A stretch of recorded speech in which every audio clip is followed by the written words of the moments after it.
You're terminated, Miss Carlyle, effective immediately.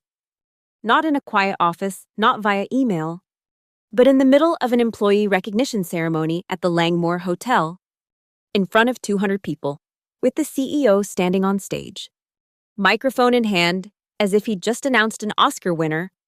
And the reason? I had asked just one question, one that sent tremors through their entire operation. They thought I would stay silent afterward. Their first mistake was assuming I had no evidence. Their bigger mistake? Believing I didn't know how to use it. My name is Audrey Carlyle, and until 3 weeks ago, I was the Director of Sustainability Analytics at Eden Stream Technologies. The irony isn't lost on me, being fired from a company whose entire brand identity centers on environmental transparency and ethical business practices. For 5 years, I dedicated myself to ensuring our environmental impact reports were accurate, our carbon offset programs legitimate, and our sustainability promises more than just greenwashing. I believed in the company's mission, technology in harmony with nature. I was proud of what we claimed to stand for. But you know what they say about pride? I remember the day I joined Eden Stream vividly. The headquarters in downtown Seattle, all reclaimed wood and living walls, felt like a physical manifestation of the future I wanted to help create.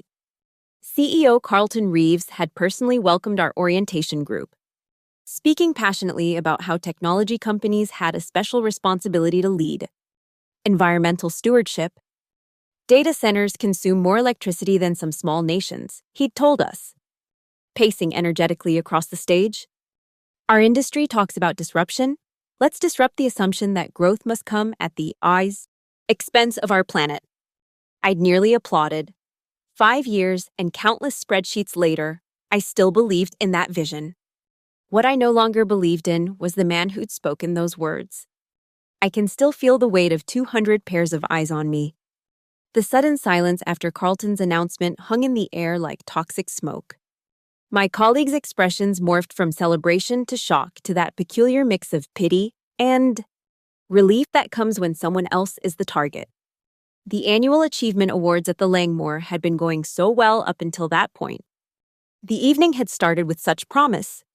The Langmore's grand ballroom glittered with subdued elegance, crystal chandeliers reflecting off sterling silver place settings, centerpieces of sustainable bamboo and local wildflowers at each table. A celebration of Eden Stream's most successful year to date. According to the embossed program cards, I'd spent an hour getting ready, choosing a deep green dress that felt appropriately on brand, practicing my acceptance speech for the Sustainability Excellence Award I'd been nominated for. I remember thinking, with a strange detachment, how theatrical it all was. Carlton, with his perfect silver hair and custom Tom Ford suit, pausing dramatically after announcing the Q2 financial highlights, his practiced smile never wavering as he invited questions. "Does anyone have questions about our record-breaking quarter?" he had asked, scanning the room with the confidence of a man who believes he's untouchable. And I, foolishly or bravely, I'm still not sure which, raised my hand. I hadn't planned to ask that particular question in that particular forum. For weeks, I'd been trying to get answers through proper channels. Emails to finance went unanswered. Meeting requests were accepted then canceled last minute. My own department head had advised me to let it go for now with a nervousness I should have recognized as fear. But something about Carlton's smugness, the self-congratulatory atmosphere in the room, and perhaps the 2 glasses of organic Chardonnay I'd consumed during the appetizer course, propelled my hand into the air. "Miss Carlyle," he acknowledged, pointing to me with an expansive gesture. "Our sustainability star." I stood, smoothing my dress, aware of curious glances from my table mates. I'd been relatively quiet through dinner, preoccupied with the numbers that wouldn't reconcile in my head. "Thank you, Mr. Reeves." I was reviewing the Q2 sustainability offset expenses, and I noticed a discrepancy between the carbon credit purchases reported publicly and the internal allocation documents. There's approximately $4.3 million unaccounted for in the Paraguayan reforestation project. I've been trying to reconcile these numbers for weeks, but haven't received any clarification from Finance, could you explain the gap? The room didn't exactly gasp. It was more like a collective intake of breath, the kind that precedes disaster. Carlton's smile didn't falter, but something hardened in his eyes. A small muscle in his jaw twitched, a tell I'd observed in board meetings when he was concealing irritation. What an interesting question. Miss Carlyle, he said, his voice silky. And what timing you have. He looked to his right, where Vanessa Mitchell, our CFO, sat rigid in her chair. They exchanged a glance so brief I almost missed it. Vanessa gave an almost imperceptible nod. I think, he continued, turning back to me, this showcases why Eden Stream values transparency. Audrey has just demonstrated why we need vigilance, but she's also demonstrated something else. His voice dropped an octave. A concerning pattern of disruptive behavior and, frankly, alarming accusations that have no basis in reality. The room was absolutely still now. I remained standing, my legs suddenly numb. You're terminated, Miss Carlyle, effective immediately. The words landed like physical blows. I remember feeling the room tilt slightly. Someone at my table, I think it was Derek from marketing, actually gasped this time. Across the room, Melanie from HR looked down at her plate, cheeks flushed. My direct supervisor, Dr. Benjamin Hayes, stared straight ahead, his face a careful blank. Security will escort you out, Carlton continued, as if he were simply announcing the next award recipient. Your personal effects will be shipped to your home address. Two men in dark suits appeared at my sides as if they'd materialized from the shadows. They didn't touch me, they were too professional for that, but their presence created an unmistakable corridor of shame I was expected to walk down. I looked around at my colleagues. Most avoided my gaze. A few had phones raised, recording. Later, I would discover these videos circulating on internal messaging groups with captions like, Carlisle's last stand and how not to ask for a raise. The walk from my table to the exit felt like miles. I held my head high, my legs moving automatically while my mind raced. This wasn't just about a question. This wasn't just about missing funds. This was about silencing me. As I reached the grand doors of the ballroom, I heard Carlton's voice resume behind me, unnaturally bright. And now, let's move on to our Innovation Award winners. The security guards, whose names I knew, Jake and Ramon, who had always greeted me warmly in the lobby every morning, now stared straight ahead as they walked slightly behind me through the hotel's opulent lobby. The night manager, witnessing the procession, quickly averted her eyes, busying herself with papers at the front desk. Your badge, Ms. Carlyle, Jake said quietly when we reached the entrance, his eyes apologetic but firm. I unclipped it from my dress and handed it over, the familiar weight suddenly gone from my hip. 5 years reduced to a plastic rectangle. Your car is in the south lot? Ramon asked, professional to the end. I nodded, not trusting my voice. We'll walk you there. The night air hit me like a shock. June in the city was usually pleasant, but tonight it felt cold against my skin. Or maybe that was just the adrenaline leaving my body. We walked in silence through the parking garage, my heels echoing on the concrete. As I reached for my car door, I heard rapid footsteps behind us. The security guards tensed, turning toward the sound. Carlton Reeves emerged from the stairwell, alone. His face composed, but his breathing slightly labored.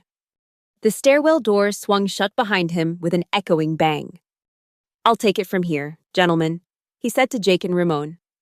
They hesitated, exchanging uncertain glances, then nodded and retreated a respectful distance. Still watching, Carlton stepped closer to me, close enough that I could smell his expensive cologne. He didn't speak immediately, just studied my face with an intensity that made my skin crawl. Ask me again, he said finally, his voice barely above a whisper. What? Your question. Ask it again, right now. I swallowed, confused but determined not to show weakness. Where is the $4? $3 million in missing carbon offset funds for the Paraguayan project? He held my gaze for a long moment, then nodded slightly, as if confirming something to himself. Goodbye, Audrey, he said, then turned and walked away without another word. I stood frozen beside my car, watching his retreating back. That wasn't fear I felt rising inside me. It was something else entirely. Something like certainty. They had just made their second mistake. By the time I reached my apartment, my company email had already been deactivated. My phone showed a message that my corporate account had been terminated due to security protocol. No exit interview, no formal termination letter, no nothing. They were erasing me. I threw my phone onto my couch and paced the length of my living room, mind racing.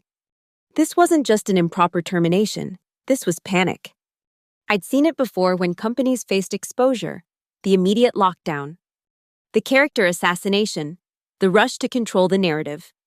My apartment felt suddenly alien to me, the framed sustainability award on my wall, the potted plants I'd carefully selected for air purification qualities, the stack of industry journals on my coffee table, all remnants of a life that had just imploded. I hadn't even had a chance to download my files or save contacts. 5 years of work, connections, and evidence gone. Or so they thought.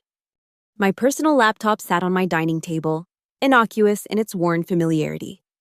I opened it and navigated to a folder labeled Insurance Policy, a habit I developed after witnessing another colleague's suspicious departure 2 years earlier. Inside were backups of key reports, email threads, and meeting minutes. Not everything, but enough to start piecing together what I'd begun to suspect over the past several months. Eden Stream wasn't just fudging numbers, they were orchestrating a sophisticated fraud. As I scrolled through my backups, my phone buzzed with a text from an unknown number. "You're right, they're hiding something. Be careful. Leo, independent." I stared at the message. Leo? I didn't know any Leo. Independent what? Contractor? Journalist? Another text followed almost immediately. "Check your external hard drive from 2018. The original report is there." My blood ran cold. How did this person know about my external hard drive? Who was watching me? Was my apartment bugged? I scanned the room, suddenly paranoid, eyes lingering on the smoke detector, the air vents, the light fixtures. I dug through my closet until I found the old drive, dusty and untouched for years. I plugged it in with shaking hands and found exactly what Leo had mentioned, a complete copy of the original sustainability reports, with metadata proving they had been uploaded to the system. The original reports showed legitimate carbon offset purchases at market rates. The modified reports showed the same quantity of offsets at inflated prices. The difference? Almost exactly $4.3 million, money that had gone somewhere. I printed everything and spread it across my dining table, creating a visual map of the discrepancies.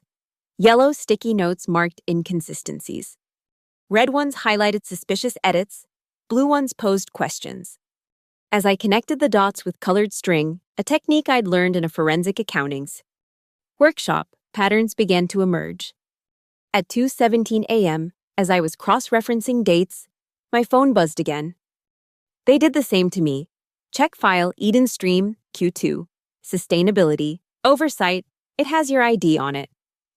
Marcus, the name registered immediately. Marcus had been my predecessor, abruptly resigned 18 months before I took the position. I'd always wondered about the circumstances. During my first month, colleagues would go quiet when I asked about him. HR had described his departure as pursuing other opportunities. That classic euphemism for don't ask questions. I searched my backups and found the file he'd mentioned. It contained a detailed analysis flagging the same concerns I'd raised from a year and a half ago. At the bottom was a comment thread. Marcus, these numbers don't reconcile. Need explanation before finalization. Vanessa Mitchell, CFO, noted, we'll discuss offline. Then, most damningly, an email from Carlton Reeves with just a thumbs down emoji and the instruction, purge this file. Use the standard template. 2 days later, Marcus was gone. The pieces were falling into place, but I needed more. I needed to understand where the money was going and who was involved. I needed allies. My phone rang. Unknown number again. Hello, I answered cautiously. Audrey, it's Kim from HR. Her voice was hushed, anxious. Look, I can't talk long. They're saying things about you. That you're unstable, that you've been making accusations for months. They're building a narrative. My stomach dropped. Character assassination, the oldest play in the corporate cover-up handbook. Kim, you know that's not true. I know. That's why I'm calling. It's not just you. There are others. But everyone's scared. She paused. They're monitoring everything now. Emails, Slack, even personal devices connected to the company Wi-Fi. Who's they? Carlton, Vanessa, and Richard from legal. They called an emergency meeting right after what happened. Audrey, I've never seen them like this. They're scared. Good, I thought. They should be. What can I do, Kim? Document everything, find others, and be careful. Really careful. I have to go. She hung up before I could ask more questions. I spent the next 3 days in a state of hyper-focused intensity, sleeping little, eating only when my body demanded it. I created a timeline of events, collected every piece of evidence I had, and started reaching out to former colleagues who had left under similar circumstances. Not everyone responded. Some blocked my number immediately. A few sent polite but firm messages asking me not to contact them again. But others, those who had nothing left to lose, shared their stories. Patterns emerged. Discrepancies in multiple departments. Questions silenced. Whistleblowers discredited and removed. Thomas from procurement described being asked to approve invoices for carbon offset projects that couldn't be verified. When I asked for documentation, he wrote, I was told it was classified due to Indigenous partnerships. 2 weeks later, I was restructured out. Elena from legal confided that she'd been asked to create NDAs with unusually punitive clauses for contractors working on green energy projects. The language was extreme, she noted. When I suggested modifications, I was taken off the project entirely. Most valuable was a message from Jordan in IT.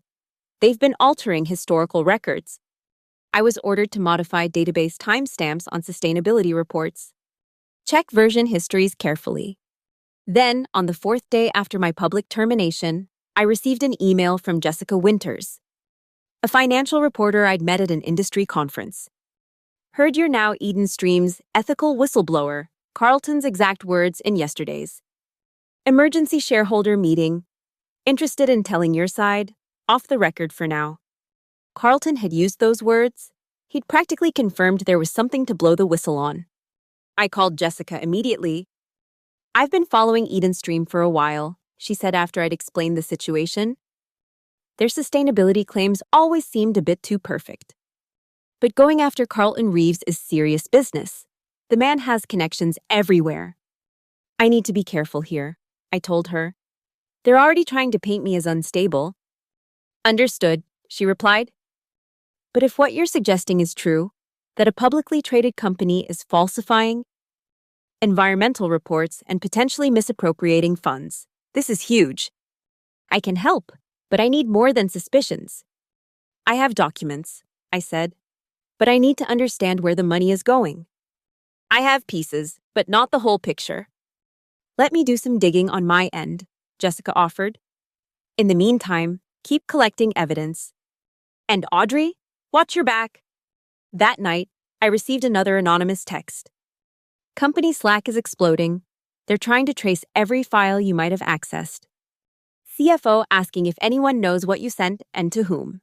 Friend. They were panicking, which meant I was on the right track, but I needed to move faster. I created a secure email account and started uploading my evidence to encrypted cloud storage. Then I took the riskiest step yet. I published the first document. A heavily redacted internal memo suggesting Eden Stream had purchased fraudulent carbon credits through a shell company. I didn't publish it widely, just on a niche environmental accountability forum frequented by industry insiders. I used a pseudonym, but included enough specific details that Eden Stream would recognize their own document. The reaction was swift. Within hours, I received a cease and desist letter from Eden Stream's legal department. It was hastily drafted and even misspelled my name as Carlisle, further evidence of their panic. But more importantly, the letter confirmed they were monitoring my online activities. I could use that. I strategically leaked discussions of evidence I didn't actually have, watching as the company scrambled to cover tracks I hadn't even discovered yet. In an online discussion about upcoming revelations, I casually mentioned the Singapore connection, a complete fabrication. The next day, 3 executives booked last-minute flights to Singapore, according to a travel department source who'd reached out anonymously. Their reactions revealed new threads to pull, new avenues to investigate. Then came the breakthrough. A package arrived at my door with no return address. Inside was a USB drive and a note. From finance, I can't come forward, but you can use this. I scanned the drive for malware before connecting it to an old laptop with no internet connection. What I found made my hands shake with a mixture of vindication and outrage. The drive contained transaction records showing regular payments to a company called Lumar Holdings, based in the Cayman Islands. The payments were disguised as purchases from a green shipping company that, as far as I could determine, didn't actually exist. Alongside these were expense reports marked EPS, executive blind copies, visible only to certain high-level executives. They detailed client entertainment expenses that, upon closer inspection, were actually personal travel costs for Carlton's family members, a trip to Bali labeled as Asia-Pacific Sustainability Conference, a stay at a luxury Montana ranch disguised as vendor relationship building, a Mediterranean cruise classified as European carbon market research. I was getting closer to the truth, but I needed that final, undeniable piece of evidence that would tie everything together. It came in the form of an anonymous phone call. "Find file Eden Stream Memo V4, said the voice, disguised by a voice changer. "That's your smoking gun." "Who is this?" I asked. "Someone who wants the truth out as much as you do." "How do I find it? It's not in my backups." "Look where no one would think to look." Marcus was clever. The line went dead. I searched frantically through my backups but couldn't find the file. Then I remembered Marcus had mentioned this file in one of our exchanges. He'd hidden copies in multiple locations, including one particularly clever one, buried in the metadata of an innocuous company photo on the ARMA public website. After hours of technical maneuvering and several tutorials on extracting metadata, I found it, an encrypted file embedded in a team photo from the 2018 company retreat. The password was Paraguayan Green Scam, hardly subtle, but effective. The decrypted file was a memo from Carlton to the board, explicitly outlining a scheme to inflate carbon offset costs, funnel the difference through Lumar Holdings, and distribute the profits among key executives. One line stood out starkly. "If not confirmed, the discrepancy does not exist." Another section detailed how to respond if questioned. Attribute concerns to misunderstanding, or overreach if persistent, question competence, stability. I had everything I needed now. I compiled a comprehensive dossier titled Eden Stream Beyond Greenwashing and sent it to a select group of influential minority shareholders known for their environmental activism. Within 24 hours, my phone was ringing nonstop. Environmental advocates, industry watchdogs, financial analysts, and most importantly, Francis Howlett, Eden Stream's largest individual investor and a renowned environmental advocate. "I've always had my suspicions about Carlton," Francis said during our 2-hour conversation. "But this is beyond anything I imagined. This isn't just fraud, it's a betrayal of everything the company claims to stand for." Eden Stream's public response was predictable, but still infuriating. They released a statement calling me a disgruntled former employee with personal grievances and suggested I was experiencing emotional difficulties. Ms. Carlisle's accusations are not only false, but malicious. The statement read, "Eden Stream maintains the highest standards of transparency and ethical conduct in all operations. We are considering legal action for these defamatory claims." But online, the tide was turning. Industry forums buzzed with discussions of my revelations. A Reddit thread analyzing the evidence gained traction, with users pointing out classic Darvo, deny, attack, reverse victim and offender. Jessica's article, The Green Facade, Inside Eden Stream's Carbon Shell Game, was published in a respected financial journal, lending credibility to my claims. It carefully presented the evidence without making absolute statements that could trigger libel concerns. Then came the moment that changed everything. Frances Howlett called for an emergency shareholder meeting. She demanded the immediate suspension of Carlton Reeves and Vanessa Mitchell pending an independent investigation. As investors committed to both financial and environmental integrity, her statement read, "We cannot ignore evidence suggesting systematic fraud and misappropriation of funds under the guise of environmental stewardship." Within days, a coalition of shareholders formed, united in their demand for accountability. They arrived at the meeting carrying printouts of my original question about the missing $4. $3 million like a battle standard. The final blow came when I released my last piece of evidence, bank transfer records showing funds moving from a Delaware holding company directly to known money laundering operations in Ireland. Nations bearing the signatures of both Carlton and Vanessa. The internet exploded with comparisons. Eden Stream, Sturzer Enron 2.0, and the green fraud of the decade. Financial blogs picked up the story. Investigative journalists began connecting dots to other companies with similar patterns. What had started as a single question about a discrepancy had uncovered an entire ecosystem of corporate environmental fraud. Carlton Reeves was suspended pending investigation. An independent financial audit was initiated. And most surprisingly, the board established an ethics council with shareholder oversight, with Frances Howlett, announcing that I would serve as its first rotating chairperson. "We need to rebuild trust," Frances told me in a private call. And that starts with acknowledging the courage it took to speak up. Today, 3 weeks after my public termination, I sit at my home office desk, sipping coffee with a coaster made from Eden Stream's cease and desist letter. On my computer screen is a folder labeled Strike 1, containing the Eden Stream evidence. Beside it are 3 other folders, still unopened, labeled for other companies in the industry with suspicious patterns I've begun to notice. My phone buzzes with a text from an unknown number. "Ready for round 2? There are others doing the same thing, Leo." I smile as I type my response. Always. They thought firing me would erase the problem. They didn't realize that I wasn't just an employee who could be deleted from their system. I was the data they couldn't erase. And I was just getting started. I remember the exact moment I decided to become a whistleblower. It wasn't when I discovered the first discrepancy, or even when I found Marcus's hidden file. It was during a company-wide sustainability celebration 6 months earlier. Carlton had been presenting our latest carbon neutrality achievements. Standing before a massive screen displaying a lush Paraguayan forest, the very project at the center of my questions. "This," he had said, gesturing grandly at the image, "is what corporate responsibility looks like. Not just words, but actions, not just profits, but purpose." The audience had applauded enthusiastically. I'd clapped too, even as doubts nagged at me. The numbers I'd been reviewing didn't match the glowing picture he painted.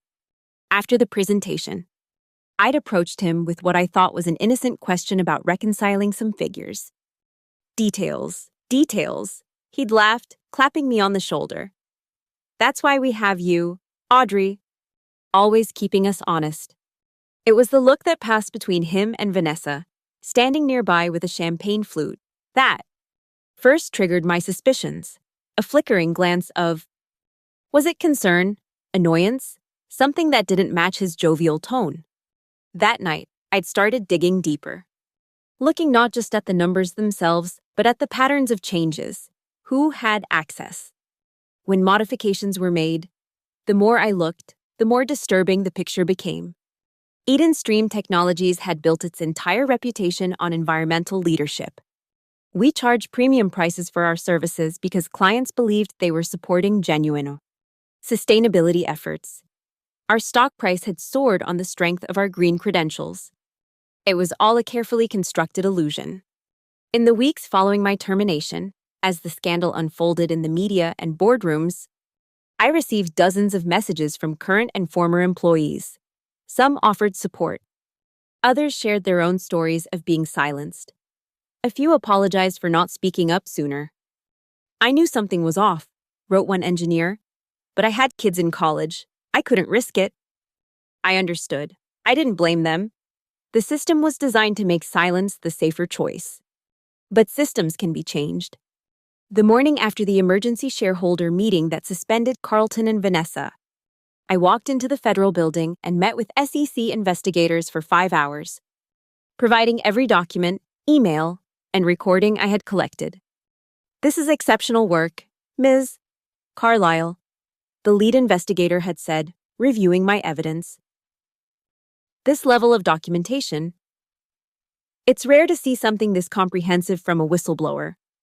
I'd smiled, thinking of all the late nights, the paranoia, the fear. "I'm a data person," I told him. "Thoroughness is kind of my thing."